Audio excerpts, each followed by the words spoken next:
What's up sa inyo mga kuys, na welcome back sa aking channel and welcome din sa ating segment na unboxing and review. Sa episode na to mga kuys, isa ito sa pinaka-aggressive na RX-7 builds na inilabas ng Liberty Walk. So ito ang Mini GT Mazda RX-7 LB Super Silhouette FD9 mga kuys. Yan, napaka-angas. Kaya tignan na natin kung sulit ba itong idagdag sa collections natin. Tara mga kuys.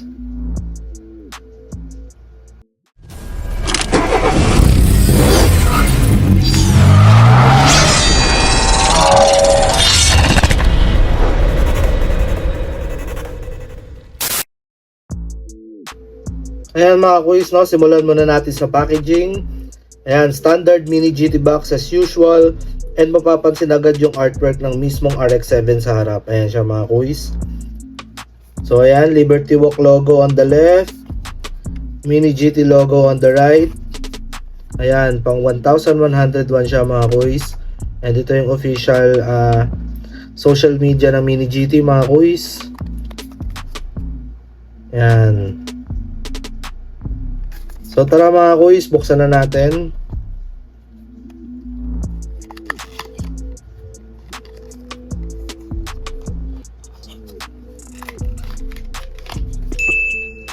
Ayan siya mga kuys.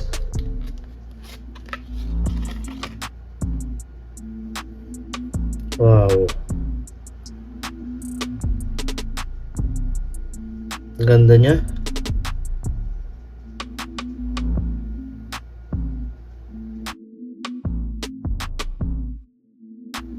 Ayan mga kuys, mapapansin agad natin kung gaano ka-detailed ang model na to. So naka-base ito sa Mazda RX-7 FD, pero binigyan ng Liberty Walk ng kanilang LB Super Silhouette treatment na inspired sa mga iconic Japanese silhouette race cars noong 70s and 80s. Ayan, ang body kit nito, sobrang ganda mga kuys, talagang bida. So simulan natin dyan sa fenders. Ayan, sobrang lapad. Yung extended na front splitter, side skirts, ayan. Malaking rear diffuser. At syempre yung napakalaking rear wing na nagbibigay ng tunay na race car presence mga kuys. Ayan.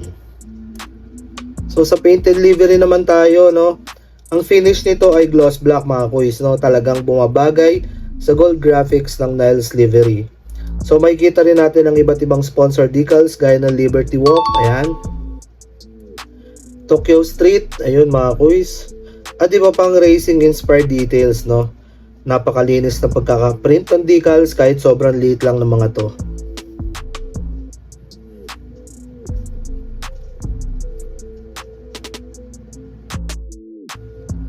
Isa rin sa strengths ng Mini GT ang maliliit na detalye mga kuys. So kompleto ito sa side mirror, ayan, pakita lang natin. Ayan. Rear wing supports, ayan.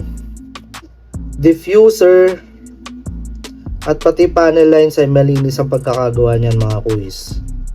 Ayan So sa wheels naman, ayan, gold multi-spoke racing wheels na may advent tire markings. Ayan rolling din yan mga kuys.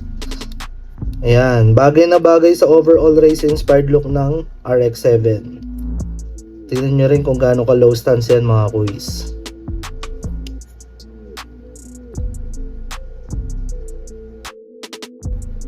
Fun fact lang tayo mga kuys.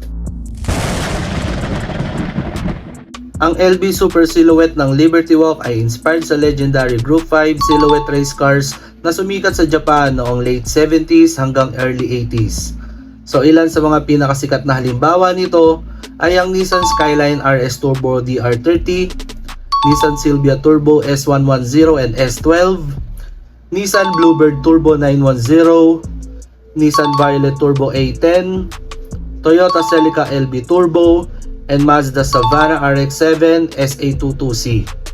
So kilala ang mga race cars na ito sa sobrang lalapad ng fenders, malalaking front splitters, at napakalalaking rear wings na halos parang prototype race cars ang dating. So kahit mas modernong generation na ang Mazda RX-7 FD, Ginamit ng Liberty Walk ang iconic Group 5 styling para pagsamahin ng classic Japanese racing heritage at modernong wide-body design.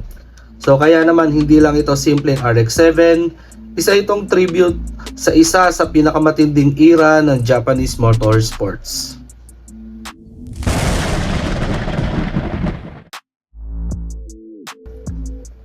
Ayan mga kuys, no? Tulad ng inaasahan natin sa Mini GT. Ayan. So solid ang build quality nito mga kuys, no? Metal ang body, metal din ang kanyang chassis. So maayos din ang kanyang wheel fitment. Maayos din ang rolling quality niya, no? Kaya magandang i-display to mga kuys o i-roll paminsan-minsan. Yan. So syempre bago natin i-display mga kuys, no? Meron tayo ditong acrylic case from Bellovra. Ito siya mga kuys. Yan, para naman mapanatili nating ligtas sa alikabok at gasgas ang ganitong klaseng collectible. So bukod sa protection, mas premium din tignan ng display lalo na kung naka-line up kasama ng iba pang Mini GT at Liberty Walk models. So tara mga kuys, ilagay na natin siya sa kanyang acrylic case. Yan. Meron tayong takip dyan mga kuys para hindi gumalaw ang ating diecast habang nasa loob. Ayan. So yung box naman yan nandito sa ilalim. Ayan. So lalagyan din natin to ng silica gel para hindi magkaroon ng moisture sa loob. Tatakpan na natin yan.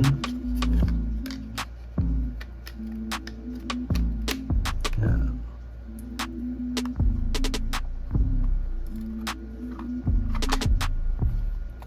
Ganun lang siya kadali mga kuys. Ayan.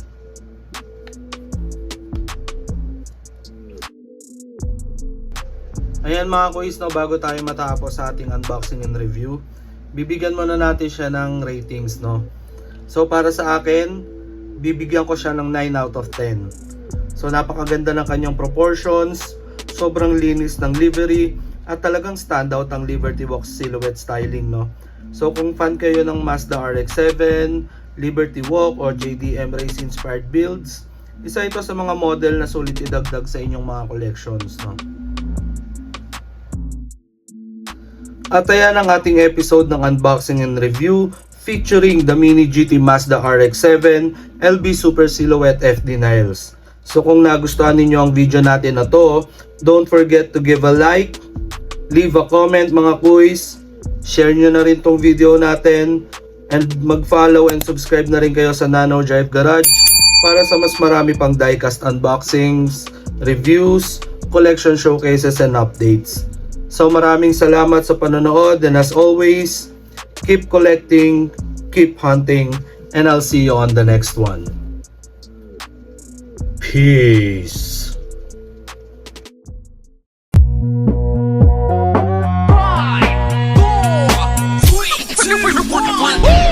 Gotta catch another fight, yeah. The apple bottom make 'em wanna bite, yeah. I just wanna have a good night. I just wanna have a good night. Hold up, don't know, now you know.